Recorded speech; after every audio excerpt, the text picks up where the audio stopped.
Good morning friends. ನಾನು ನಿಮ್ಮ ವಿದ್ಯಾರಾಣಿ. ಧ್ಯಾನ ಮಾಡುವಾಗ ನಿಮಗೆ ಹಲವು ಅನುಭವಗಳಾಗಿರಬಹುದು. ಫಾರ್ ಎಕ್ಸಾಂಪಲ್, ಎರಡು ಹುಬ್ಬುಗಳ ಮಧ್ಯದಲ್ಲಿ ಅಂದರೆ ಆಜ್ಞಾಚಕ್ರ ನೆಲೆಸಿರುವಂತಹ ಜಾಗದಲ್ಲಿ ನೋವು ಬಂದಂತಾಗುವುದು, ಬಣ್ಣಗಳು ಕಾಣಿಸುವುದು, ಪ್ರಕೃತಿ, ನದಿ, ಗುಡ್ಡ, ಬೆಟ್ಟ ಅಥವಾ ನೀವು ಆರಾಧಿಸುವ ವ್ಯಕ್ತಿಗಳು, ನಿಮ್ಮ ಪೂರ್ವಜರು, ಬೆಳಕು ಇವೆಲ್ಲ ಕಾಣಿಸಿದಂತಾಗಬಹುದು. ತಲೆ ಭಾರವಾಗಿ ನೆಲಕ್ಕೆ ಬಾಗುವುದು, ಇನ್ನೂ ಹಲವು ಅನುಭವಗಳಾಗಿರಬಹುದು. ಕೆಲವರಿಗೆ ಏನೂ ಅನುಭವಗಳು ಆಗದೇನೂ ಇರಬಹುದು. ಎಲ್ಲರಿಗೂ ಕಂಪಲ್ಸರಿ ಅನುಭವಗಳಾಗಬೇಕಂತಾನೂ ಇಲ್ಲ. ಪ್ರತಿಯೊಬ್ಬರ ಅನುಭವಗಳು ವಿಭಿನ್ನವಾಗಿರಲೂಬಹುದು. ಇವತ್ತು ನಾವು ಧ್ಯಾನ ಮಾಡುವಾಗ ಆಗುವ ಒಂದು ಸಾಮಾನ್ಯ ಅನುಭವ, ದೇಹ ಏಕೆ ಕಂಪಿಸುತ್ತದೆ ಎಂಬುದರ ಬಗ್ಗೆ ತಿಳಿಯೋಣ. ನಮಗಿರುವ ಈ ದೇಹವನ್ನು ಭೌತಿಕ ಶರೀರ ಅಂತ ಕರಿತೀವಿ.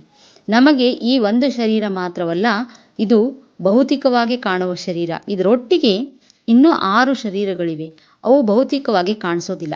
ಆ 7 ದೇಹಗಳು ಯಾವ್ಯಾವೆಂದರೆ ಭೌತಿಕ ಶರೀರ, ಇದನ್ನು ಅನ್ನಮಯ ಕೋಶ ಅಂತಾನೂ ಕರಿತೀವಿ. ಎರಡನೇದ್ದು ಎಥ್ರಿಕ್ ಬಾಡಿ ಅಂದರೆ ಸೂಕ್ಷ್ಮ ಶರೀರ, ಮೆಂಟಲ್ ಬಾಡಿ ಮನೋಮಯ ಶರೀರ, ಆಸ್ಟ್ರಲ್ ಬಾಡಿ ಲಿಂಗ ಶರೀರ, ಸ್ಪಿರಿಚುವಲ್ ಬಾಡಿ ಆಧ್ಯಾತ್ಮಿಕ ಶರೀರ, ಕಾಸ್ಮಿಕ್ ಬಾಡಿ ಬ್ರಹ್ಮ ಶರೀರ, ಇನ್ನೊಂದು ಎಂಟಿ ಬಾಡಿ, ಇದನ್ನು ನಿರ್ವಾಣ ಶರೀರ ಅಂತ ಕೂಡ ಕರಿತೀವಿ. ಈ 7 ಶರೀರಗಳು ಇಂಟರ್ ಡಿಪೆಂಡೆಂಟ್ ಹಾಗೂ ಇಂಟರ್ ಕನೆಕ್ಟೆಡ್.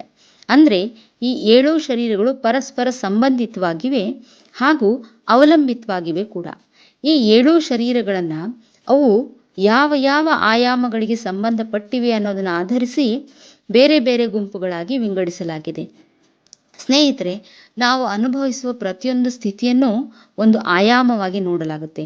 ಹಾಗೆ ನಮ್ಮ ಭೌತಿಕ ಶರೀರ ಅಥವಾ ಫಿಸಿಕಲ್ ಬಾಡಿ ಈ ವಸ್ತು ಪ್ರಪಂಚಕ್ಕೆ ಅಂದರೆ ವಸ್ತು ಪ್ರಪಂಚದ ಡೈಮೆನ್ಷನ್ಗೆ ಸಂಬಂಧಪಟ್ಟಿರುವುದು. ಇನ್ನು ಸೂಕ್ಷ್ಮ ಶರೀರ ವಾಟರಿ ಬಾಡಿಗೆ ಅಂದರೆ ಎಮೋಷನಲ್ ಡೈಮೆನ್ಷನ್ಗೆ, ಭಾವನಾತ್ಮಕ ಆಯಾಮಕ್ಕೆ ಸಂಬಂಧಪಟ್ಟಿರುವಂಥದ್ದು. ಇನ್ನು ಮನೋಮಯ ಕೋಶ ಮೆಂಟಲ್ ಬಾಡಿ ಏನಿದೆಯಲ್ಲ, ಇದು ಥಾಟ್ಸ್ ಮತ್ತು ಬಿಲೀಫ್ಸ್ ಅಂದರೆ ಆಲೋಚನೆ ಮತ್ತು ನಂಬಿಕೆಗಳ ಒಂದು ಆಯಾಮಕ್ಕೆ ಸಂಬಂಧಪಟ್ಟಿರುವಂಥದ್ದು.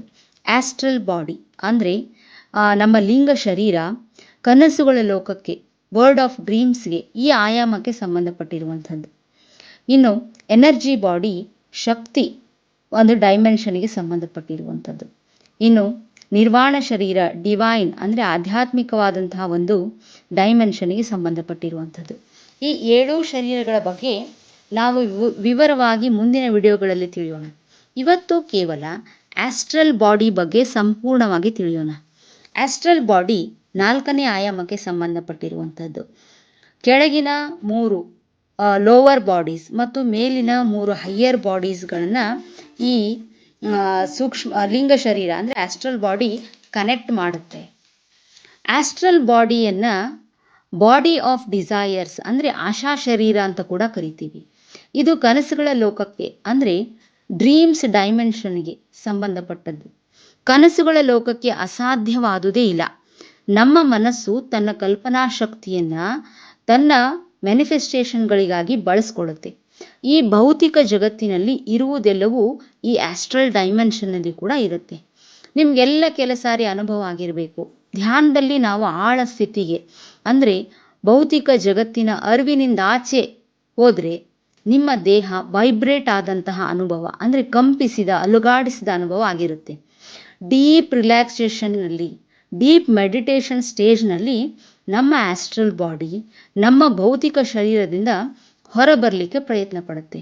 ಅಂದರೆ ಮುಂದೆ ಆಸ್ಟ್ರಲ್ ಟ್ರಾವೆಲ್ ಸೂಕ್ಷ್ಮ ಶರೀರ ಯಾನ ಮಾಡುವ ಮುಂದಿನ ಹಂತದಲ್ಲಿ ನಮಗೆ ದೇಹ ಕಂಪಿಸಿದ ಅನುಭವ ಆಗುತ್ತೆ. ಮುಂದೆ ಆಳ ಧ್ಯಾನ ಮುಂದುವರೆದ್ರೆ ಭೌತಿಕ ಶರೀರದ ಮಿತಿಯನ್ನು ದಾಟಿದ ನಾವು ಆಸ್ಟ್ರಲ್ ಟ್ರಾವೆಲ್ ಮಾಡ್ತೀವಿ. ಬಹಳ ಜನ ಬಾಡಿ ವೈಬ್ರೇಟ್ ಆಗುವ ಅನುಭವ ಹೊಂದಿದ ಕೂಡಲೇ ಭಯಗೊಂಡು ನಿರ್ಲಿಪ್ತದಿಂದ ಎಚ್ಚರದ ಸ್ಥಿತಿಗೆ ಬಂದುಬಿಡ್ತಾರೆ. ಆಗ ಆಸ್ಟ್ರಲ್ ಟ್ರಾವೆಲ್ನ ಅನುಭವ ಆಗೋದಿಲ್ಲ. ಈ ಹಂತ ತಲುಪಲು ಸ್ವಲ್ಪ ಸಾಧನೆಯ ಅಗತ್ಯವಿದೆ ಸ್ನೇಹಿತರೆ. ಧ್ಯಾನಕ್ಕೆ ಕುಳಿತುಕೊಳ್ಳುವಾಗ ಮನಸ್ಸನ್ನು ತುಂಬ ರಿಲ್ಯಾಕ್ಸ್ ಮಾಡಿಕೊಂಡು ದೇಹದ ಬಗೆಗಿನ ಆಲೋಚನೆಗಳನ್ನು ಬಿಟ್ಟು ಆನಂದವಾಗಿ ಕುಳಿತುಕೋಬೇಕು.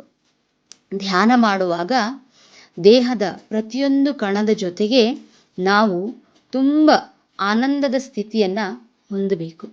ಸಂಪೂರ್ಣ ಈ ಯೂನಿವರ್ಸಿಗೆ ಶರಣಾಗತರಾಗಿ ನಾವು ಧ್ಯಾನ ಮಾಡಬೇಕು. ಆಗ ಈ ಎಲ್ಲ ಅನುಭವ, ಆಸ್ಟ್ರಲ್ ಟ್ರಾವೆಲ್ ಕೂಡ ನಿಮಗೆ ಆಗತ್ತೆ. ನೀವು ಪ್ರತಿನಿತ್ಯ ಧ್ಯಾನ ಮಾಡುವಾಗ ಈ ಸ್ಥಿತಿಯನ್ನು ಹೊಂದಲು ಪ್ರಯತ್ನ ಪಡಿ ಸ್ನೇಹಿತರೆ. ಖಂಡಿತ ಈ ಸುಂದರ ಸುಂದರ ಅನುಭವಗಳನ್ನು ನಾವು ಹೊಂದಬೇಕು ಅಂತಲೇ ನನ್ನ ಆಲೋಚನೆ. ನನ್ನ ಇವತ್ತಿನ ಮಾಹಿತಿ ನಿಮಗೆ ಇಷ್ಟವಾದಲ್ಲಿ ನನ್ನ ಚಾನಲ್ ಧ್ಯಾನಾಮೃತಕ್ಕೆ ಸಬ್ಸ್ಕ್ರೈಬ್ ಆಗಿ, ಈ ವಿಡಿಯೋಗೊಂದು ಲೈಕ್ ಕೊಡಿ. Thank you friends. ಶುಭ ದಿನ.